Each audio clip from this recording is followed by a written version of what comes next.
ఒక్క చాలు. ఇశ్రాయేలు సామ్రాజ్యం అంతా గడగడ వణుకుతూ ఉంటే ఇశ్రాయేలు ప్రజల పక్షంగా వీరోచితంగా పోరాడి నేనేమైపోయినా పర్వాలా, నా ప్రభు పరిచర్య జరగాల, నా ప్రభు నామానికి అవమానం రాకూడదు అనుకుంటే ఇశ్రాయేలు ప్రజలు లక్షల మంది కాల్బలం ఉంది, కానీ దావీదొక్కడే నిలబడ్డాడు.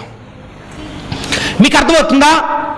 ఆశ్వరేషు కాలంలో ప్రపంచమంతా యూదుని సంహరించడానికి అందరూ సన్నద్ధమైపోయి శాసనం రాయబడితే ఎవరు ముందుకు రాలా, ఒక్క ఎస్తేరు ముందుకు వచ్చింది.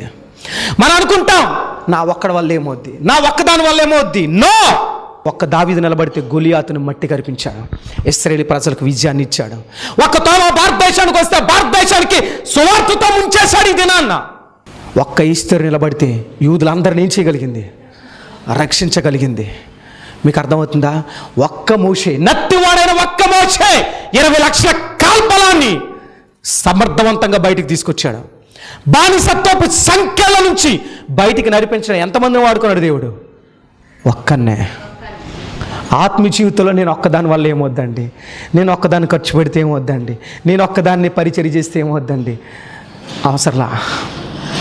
దేవుడికి నీలాంటి ఒక్క దావీదు చాలు, నీలాంటి ఒక్క సమరయ స్త్రీ చాలు, నీలాంటి ఒక్క ఎస్తేరు చాలు, నీలాంటి ఒక్క దావీదు చాలు, నీలాంటి ఒక్క మోషే చాలు, నీలాంటి ఒక్క తోమ చాలు, ఒక్కరు చాలు షేక్ చేయడానికి.